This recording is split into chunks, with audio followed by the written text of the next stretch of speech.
Support comes from the Missouri Forest Products Association, providing more than 41,000 jobs in the production of wood pallets, railroad ties, white oak barrels, hardwood floors, and more. Details at choosewood.com. She looked and said, you know what, is the joy in this still here? Would it still be an honor to continue to serve for another term? And she came to the conclusion that it wasn't. St. Louis Mayor Lyda Krewson will not seek re-election to a second term. Reporter Rachel Lippman and I speculated about the reasons why. I also don't think, though, that you can dismiss the changes that voters adopted to how local candidates are elected in November. I'm Sarah Fensky. This is St. Louis on the Air.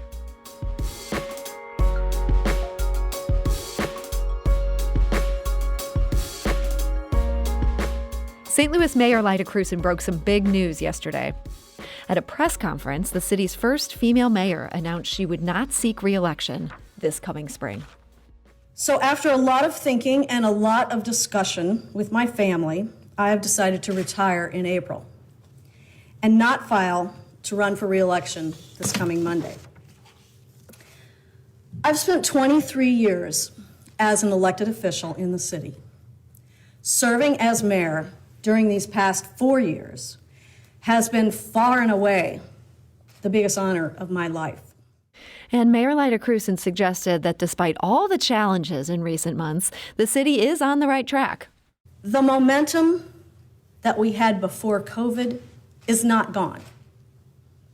It is providing jobs today, and it will provide more jobs in the future. And a new mayor will lead us forward. Now, the mayor's decision to retire came as a surprise to many political observers, and that includes St. Louis Public Radio's own Rachel Lippman, who'd taken a rare day off only to spring back into action when news broke on her beat. And so she joins us today to talk about it. Rachel, welcome. Hi, Sarah. Thanks for having me. Of course, this news breaks on your day off. I mean, it wouldn't be 2020 without that wrinkle in it, right? And we're glad that you were still willing to cover it. What reasons did the mayor give in announcing this retirement? The reasons that the mayor gave were, as she mentioned in that first bite, she's been in public service now for 23 years, originally as an alderwoman from the 28th Ward, which is the Central West End area, and then since 2017 as the city's first mayor, first female mayor. And as she mentioned, it has not been a particularly easy 4 years to be the mayor of a major metropolitan city, especially St. Louis.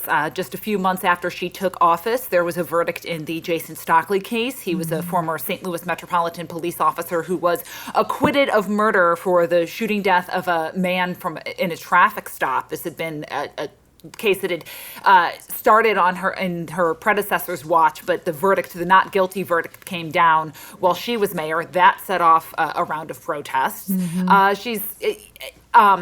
And then obviously you have the COVID-19 pandemic blowing a huge hole in the city's budget. And she's also had to deal with rising crime in the city. And I think she looked and said, you know what, is the joy in this still here? Would it still be an honor to continue to serve for another term? And she came to the conclusion that it wasn't. I also don't think, though, that you can dismiss the changes that voters adopted to how local candidates are elected in November. I think that's an important point. Rachel's talking about Prop D, which voters just approved. Rachel, tell us a little bit about this and how this could affect chances for a candidate like Krewson.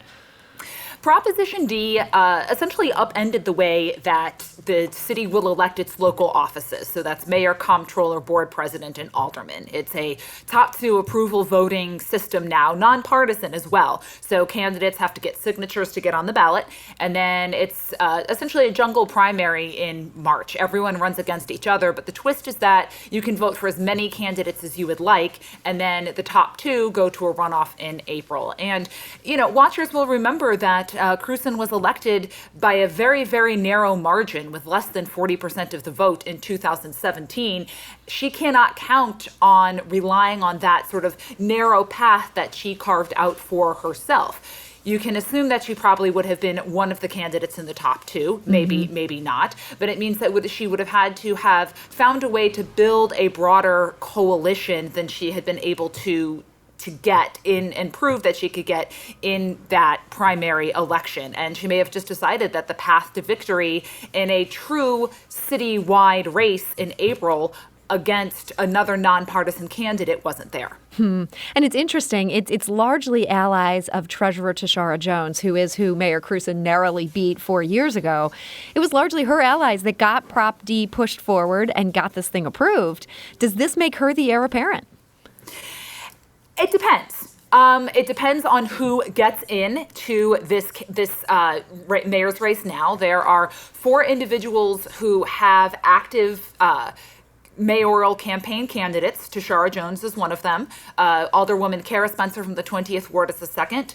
Although Board President Louis Reed has not officially announced, he has a Louis Reed for Mayor Essentially Committee. I can't remember if that was the official name of it. Mm-hmm. And then there is a 4th candidate, businesswoman Dana Kelly, who also has an active active campaign account and is campaigning. So it's hard to say that yes, Tashara Jones benefits the most directly from this. I think it would have benefited her regardless of, and certainly would have given her the chance to go truly one-on-one with a candidate. Mm-hmm. So, but again, it depends on alliances that some of these other candidates can create. You would have to think that she probably would have been a favorite, yes, to be one of the final 2 into the April general election, but it's really hard to say. Yeah, I feel like this just gets so complicated right now. All the things that we thought we knew were upended by Prop D, and now Mayor Krewson saying she's not going to run for re-election. That adds this whole new wrinkle. It'll be interesting to see if there's a surprise candidate or who her voters will end up flocking to. I could see this going any number of ways, but going back to Tashara Jones for a minute, Krewson faced such a vocal faction of critics during her time in office. These were a lot of supporters of Treasurer Jones who were not happy with a whole lot of things that Mayor Krewson did. Do you think there's anything she could have done to win them over to her side? That's difficult to say. You never know how much of somebody's opposition to a candidate is based on their policies, and if she had, leaned more towards or adopted more of those policies or sort of more of the progressive attitude toward governing, if they would have chosen to support her, or if they just sort of personally disliked her enough to say no shift that she would have ever made in policy. I think back to something that the Reverend Darrell Gray told my colleague Andrea Henderson when she talked to him yesterday. He basically said that, yes, while she did bring on an African-American police chief, and the she in this case is Krewson, mm-hmm. while she did bring on Chief John Hayden as the head of the St. Louis Metropolitan Police Department, and that she included African Americans among her senior advisors, talking specifically about Public Safety Director Jimmy Edwards. He's a former judge. What he said was that he never really got the sense or understanding that she really understood the racism and the injustice that the African American community faced, that for whatever reason, the mayor just never fully grasped that. And while she tried to listen and be open to what the African American community was saying, that there was never really truly a grasp of what it was that they were saying. She was hearing what they were saying, but maybe not absorbing or listening to it. And the Reverend Gray did give the mayor credit for making John Hayden police chief and for bringing those senior African American advisors in. So I know she still has about 6 months left, but if you had to look at it at this point, what would you see as her legacy here? Oh, my goodness. I think she would probably point to although the NGA was secured under her predecessor's watch, the National Geospatial Intelligence Agency was awarded under her predecessor, Mayor Slay. Construction began on her term. She would point to, as she has, the growth in apartments and condos and, really the concentrated growth in the central corridor. But I think it's ultimately going to be It'll be mixed. It's going to depend, I think, on whether you supported her policies and are seeing the city through the lens of development and growth in the Central Corridor, or if you're looking at it through more of a what has she done to tackle some of the city's major problems, racial inequality, violence, etc. And I'm sure she would also point to her activities for green energy. She's received a lot of recognition for some of her programs there. It depends on the lens, as so much does, you use to view her candidacy and her mayoral legacy. You mentioned when we were talking about the reasons that she might be retiring now, I think you used a phrase like maybe the joy has gone out of it. Do you think she ever really enjoyed being mayor? You know, she's clearly a smart person, but sometimes when I talk to her, I just got the sense that the job was really wearing on her. I mean, it's such a hard job. It is a hard job, and that is really, really, really hard to say. She's kind of a private person. She's a very private person who has, made some aspects of her private life public. Obviously, she discusses a lot the tragedy she experienced with her first husband being shot and killed in an attempted carjacking, and that has obviously certainly informed her policies, especially around gun control.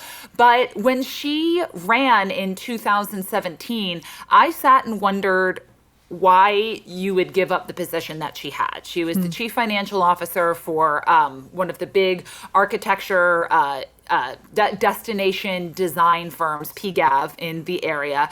That's a job that she had to give up to go manage a city essentially of 300-something thousand people. And maybe she thought it would be a good capstone to her career to say that she was mayor, open up maybe opportunities for lobbying options afterward. But I always sat there and wondered, was the appeal of the power of being mayor enough to, give up a chief financial officer position, which I'm sure was a, handsomely compensated position.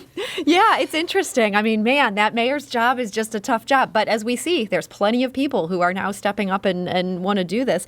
Rachel, do you have any sense of what Mayor Krewson will do next? She's still fairly young. She just turned 68.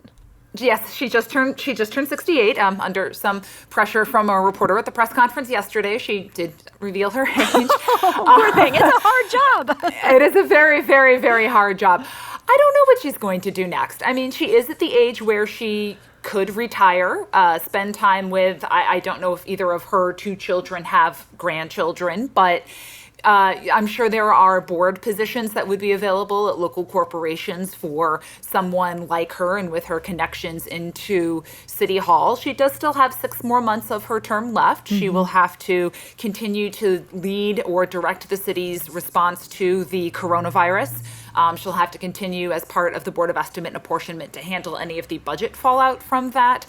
There's still quite a bit of work left for her to do, and she may still have one more signature accomplishment up her sleeve that she wants to do. If we remember correctly, the announcement of the National Geospatial Intelligence Agency remaining in St. Louis did not come until very late into what ended up being Francis Slay's last term in office. So I guess, as they always say, stay tuned. But And we will stay tuned, and we hope that the next time big news breaks over at City Hall, that this will be a day when you are already on the clock. So, or actually off, actually disconnected, actually not able to jump in. I was coming back from an errand and just happened to check the Slack channel and went, okay, I'm working, but...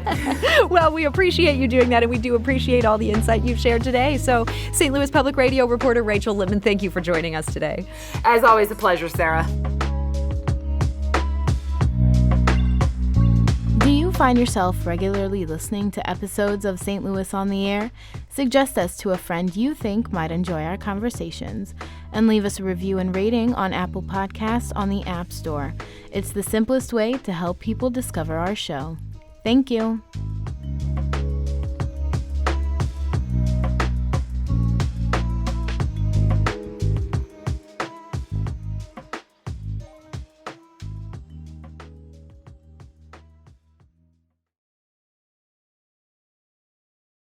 Support comes from Missouri Forest Products Association, committed to sustainable and sound conservation of the state's forests, which support more than 41,000 Missouri jobs, resulting in a $10 billion industry. ChooseWood.com.